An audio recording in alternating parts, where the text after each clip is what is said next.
Guys, welcome back to my channel. Filming one of my favorite types of videos to film, and that is a foundation review. Today I'm going to be talking about the Monika Blunder Cover Foundation. This is kind of, I think they only call it Blunder Cover because it can be a foundation and concealer as well, but this is a cream product. As you can see, I'm in the color 4. This comes in 20 shades. It retails for $52 and it is 0.62 ounces, which I feel like is about twice as much as you typically get with a maybe stick cream formula foundation because it is in this pot. This is marketed as more of a clean foundation. It says that it's filled with botanicals and lots of other natural skincare-like ingredients to help give you a very natural skin-like finish. A couple of the ingredient callouts are arnica, which helps for inflammation and redness, aloe vera, which of course helps moisturize the skin. It's a very hydrating ingredient. Rosemary extract and chamomile, which help for calming. The rosemary extract is also what they say is a natural preservative. It has a few oils in it. It has safflower seed oil and it also has castor oil, which is actually the first ingredient. So I'll touch on that at the very end when I talk about my final thoughts, but keep that in mind. That right there tells you it's going to be a very hydrating, moisturizing product, not drying at all, being as the first ingredient is an oil. Right now you can get it on just a few different places. You can get it on monikablunder.com as well as Neiman Marcus. If I can find it anywhere else, I will put it down in the description box. But if you want to see how this has been working on my skin, I've been wearing it for the past 6 or 7 days and writing lots of notes, trying it with lots of different products for y'all. Then let's go ahead and jump into the demo and then I will get into the review of my final thoughts.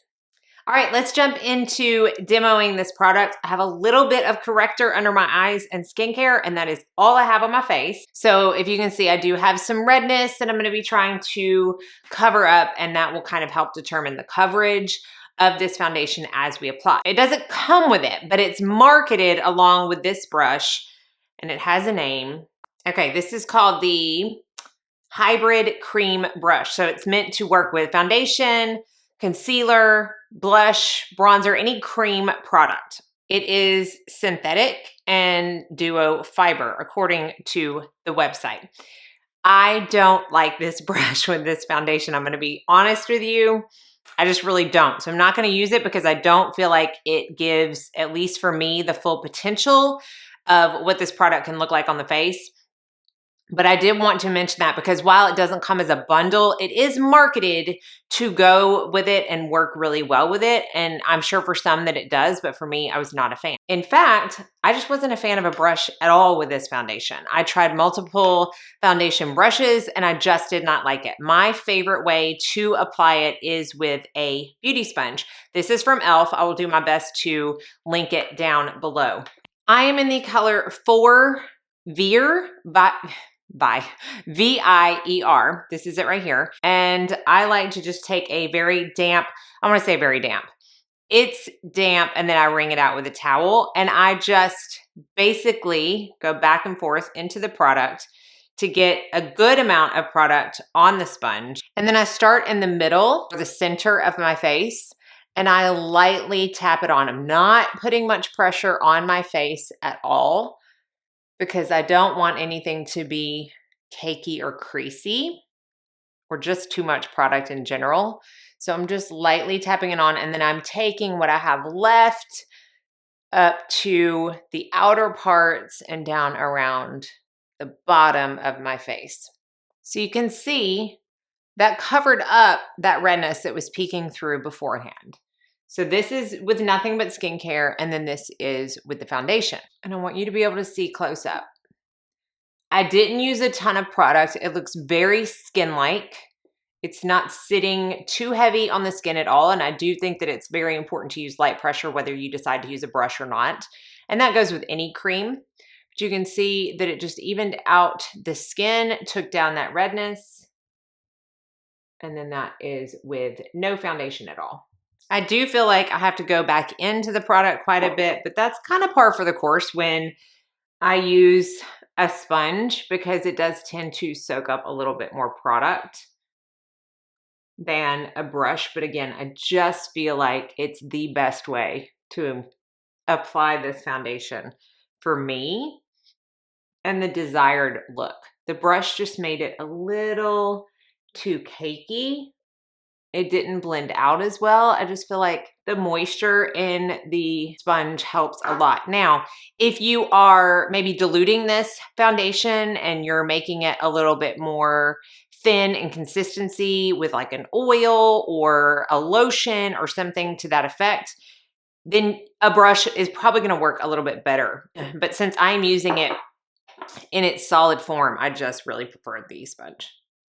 So that is with one light layer of foundation. I could build it up. I don't really need to. Let me see if I can show you on this spot right here. See how that built up, hopefully? To be a pretty full coverage. I like that light coverage that I started out with, which I consider a solid medium. Now, if you wanted it to be a lighter coverage, again, you're gonna wanna dilute it with something like a moisturizer or an oil. I just wanna reiterate how skin-like this is, and actually very easy to apply. Beautiful, beautiful on the skin. I'm gonna finish up my makeup and I'm gonna come back and I'm gonna give you all of my pros and all of my cons so that you can determine whether or not you wanna give this foundation a try. Okay, so I have finished my makeup and I will do a close-up as always to show you how everything lays on top, and I'll go over the powders that I used and everything, but this is with everything on top of the foundation. So let me go ahead and give you my thoughts on this foundation. I have written down my pros, I've written down my cons. I have worn this at least 6 times now, so I have a really good idea of my feelings on it. I have worn it with different powders, and I get asked a lot, like, what are you wearing before you put your foundation on? I rarely use primer anymore. The majority, I would say 99% of the time, unless I specify that I am wearing a certain primer, I only have my skincare and my SPF. Now, I tried this foundation with 4 different SPFs. I tried it with my Supergoop Mineral Matte Screen. I tried it with my Ulta UV Restore Broad Spectrum SPF 40. This is what I had on today before I applied the foundation. I tried it with my much loved, much used, actually I had to pull it out for my empties, Elastin Hydratant Pro Mineral. And I also tried it with my Elastin Silk Shield All Mineral Sunscreen. I have my favorites out of these 4, and they are the Ulta MD and the Elastin. I feel like the foundation laid the best over that. The matte screen was not bad, but I do feel like you need some kind of moisture under this. I feel like even if it's some kind of primer or an oil or, you know, a moisturizing sunscreen, something to that effect, I feel like the cream disperses better. I feel like it melts into the skin better than if you were to put it on a super matte surface. So while I didn't dislike it with the matte screen, I much preferred it with those 2. This one, to be fair, I mean, I just don't like the sunscreen. So I can't necessarily say that it was the foundation's fault, but I did not like how it looked over this at all. It was very patchy, didn't really set down, but again, I think that's the sunscreen's fault and not the foundation. So I did want to touch on that because that is essentially my primer every day, is my SPF. Now, the powders that I tried with it, I used it with the Lancome Absolute powder. I don't know if they still, I think you can still get this on the Flower website. The Flower Miracle Glow Satin Finishing Powder, which I used to rave about. I pulled out of my drawer because I haven't used it in forever. And the MAC Mineralize Skinfinish. This MAC Mineralize Skinfinish is what I have on my skin today with the foundation. This and the Lancome are my favorite, but I don't dislike the Flower. And what that tells me is that this foundation works pretty well with whatever powder that I use with it. But again, the MAC, I would say, probably wins out for my favorite. So that is the kind of primer / SPF powders that I used with it. Let's talk about the pros.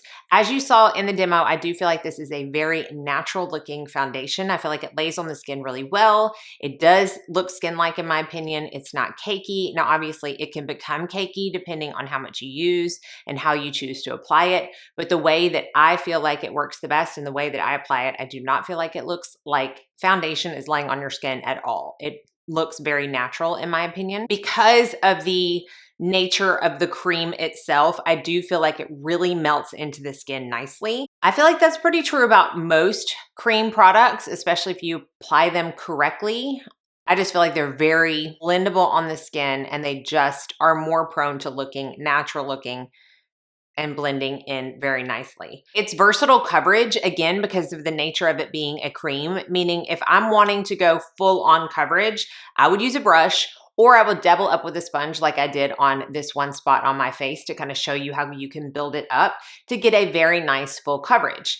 I can use the sponge like I did to get a medium, and if I wanted a light or sheer, I can manipulate it with some kind of illuminator, oil, or moisturizer, and I can get that light and sheer coverage. So again, because of the nature of creams in general, I feel like it's a very versatile product when you're looking for different types of coverage, different levels of coverage, which you might want to change, day to day. Not everybody wants full coverage every day. Not everybody may want light to sheer coverage every day. So it's nice to have one product that you can manipulate for all. It does have really good ingredients, which I touched on in the intro. And another thing that I feel like is definitely a pro is that this can be reapplied throughout the day, even on top of powder, I found, to touch up, and it's not gonna look weird. Now, obviously, if I were to, put this product over my blush and highlighter, a ton of it, then maybe I might take a little bit of the color of my blush and highlighter away. But if you just have like some areas that you maybe want to touch up, add a little bit more coverage throughout the day, especially if you don't set it with powder, it's very easy to reapply it and touch it up. But even if you do, I feel like it doesn't mess anything up, as long as, again, you don't cake it on if you reapply it throughout the day on top of powder. So I really appreciated that as well. Now let's talk about some cons, because while I do really love this foundation, I'm gonna go ahead and tell you that right now, there are enough cons for it not to have been put in my top fives. I like it. I really like it. I think it just looks really good on the skin. But there are some drawbacks to this foundation. One of them may not be a drawback to many, but I do like a foundation that I can apply any which way, right? That I can use a sponge if I want to, I can use a brush if I want to, I can use a small brush, a big brush, a natural hair brush, a synthetic hair brush. Like, I like the versatility of a foundation I just don't have to think twice about. I do feel like I have to think twice about application with this. Again, talked about how I much prefer it with a sponge. That's kind of the least amount of con, really. It's being very critical, which kind of is my job when I review foundations and products for you. One of the main cons for me is that this does not last all day on my skin. If I need something that I am going to wear and love and want to look really good in for like 4 to 6 to maybe stretch it to 8 hours, then this is definitely something that I would pull out. But if I'm wanting to put my foundation on at 7 o'clock in the morning, which I very often do, and not wash it off until 10 o'clock at night, which I very often do, and expect it to last and look as good right before I wash it off as I do when I first apply it, which a lot of you might be like, well, that's no foundation. For me, that's quite a few foundations. I have quite a few that last all day long and look just as good. This one does not. And where I find it comes off the most is actually right here. And it's not because of phone use or anything like that. Most of the time I'm on the phone on speakerphone, or I have my headphones in, or something.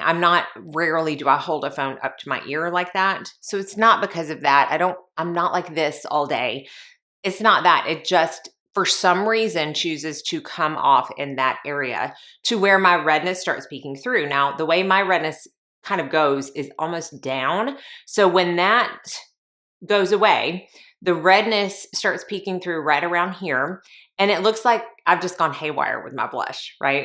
It looks like I've taken it on my cheeks and then brushed it down my face, which obviously is not the intended look when we're doing makeup. Occasionally, it will come off on my forehead. And I don't think overall it's a fault of the formula. I think just this foundation in general just does not last as well on my skin. So that's the biggest con for me. But I know that there are quite a few people who don't want to wear their foundation for that long, maybe don't wear their makeup every day. They only wear it when they're going somewhere. If that's the case, this is a really pretty alternative or addition to your collection. I do really like it for that solid 6 to possibly 8 hours. And then the last con is the fact that this says that it can be used as a foundation and concealer. Y'all, I used it as a concealer and it's really bad. At least for me, under the eyes, does not look good. I'm talking like Cakeville. It's just not a good sight. So that's a big con for me. Now, I'm sure there's people who tried it under their eyes and love it. It's just not me. So all of that to recap. Again, if you're someone who just does not really care to wear their foundation all day, they don't like the feel of it, but they want something that's versatile, something that they can maybe make sheer to light to medium to full, depending on their goal for that day in doing their makeup. This is going to be one to check out, especially if you're someone who really cares about a cleaner ingredient deck, something that doesn't have a lot of fillers and additives and things that you can pronounce. Then this might be something to look into. If you are an all-day person every day, you maybe have a job outside of the home where you put it on super early and you need to last all day. For me, I wouldn't really go for this foundation. It might be something you want to add to your collection for those days you don't need it as long. But if you're like a 1 or 2 or 3 foundation person, it's probably not one I would choose. I personally think this is going to work best on normal to dry to possibly combo skin, depending on how you prep. I can't speak to how it works over mattifying primers because I didn't use any. Again, I didn't love it as much over the matte sunscreen, but because the first ingredient in this foundation is oil, I do not recommend it for someone that has super oily skin. If you have oily skin and you use it and love it, please let us know. I don't, so I can't attest to that personally. I am just thinking because of the ingredients and how it wears and works on my skin, I'm thinking it might not be the best for someone with an oilier skin type. But it is beautiful. It is a cream formula, which is very forgiving on any fine lines and wrinkles. Hopefully this video gave you some ideas of whether or not it's going to fit into your makeup routine. Be sure and let me know if you have any questions. I have everything that I have on listed and linked down in the description box below. Be sure and like and subscribe before you leave so you don't miss out on any future videos. I hope you're all staying happy, healthy, safe, and sane, and that most of all, you go out and have a very blessed day.